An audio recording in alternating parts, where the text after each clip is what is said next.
Hey guys, and welcome to another episode of Off the Wire, where every week we bring you the top 5 stories of the past week, things we think that you will find interesting and good read. So we'll also provide the links down in the description below so you can actually get these guys.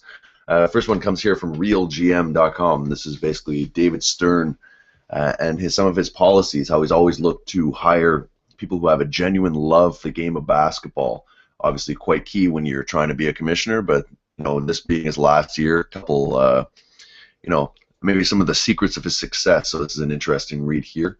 The second one, this is on ESPN.com. This is with Paul Pierce and Kevin Garnett getting to say their goodbyes or hellos, depending how you want to see it. So their return to the Boston Garden, being honored by the Boston Celtics with some video montage clips that brought kind of a tear to both their eyes. So this is an interesting one, showing the camaraderie that they had there and the loyalty that the city of Boston still has for these two players who helped them win a championship.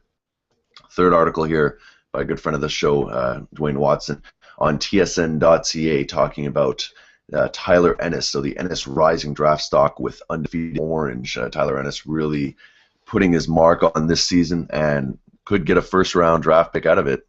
So we'll see. So an interesting read here on tsn.ca. The fourth one here is the oral history of Commissioner David Stern. This one's an interesting read, so sit down with a coffee. David Stern's been doing this for 30 years, stepped down this year as February 1st, and this has a lot of nice interviews and a better understanding of who the guy was. So for those who haven't been following as much, this is going to be a quick little recap, and you're going to really like this one.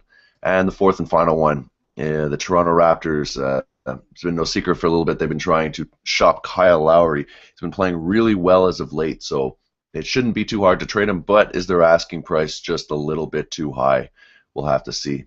Okay, so that's been this week's episode of Off the Wire. Feel free, like I said, to catch all the links in the description. Read them for yourself. Let us know what you think. And as always, if you find any interesting articles, feel free to send them my way. Hit me up at SportingPhil on Twitter and send me a link, and I'll add them to the list. If they make the top 5, I'll give you a shout out. All right, so catch you next time, and we'll see you off the wire.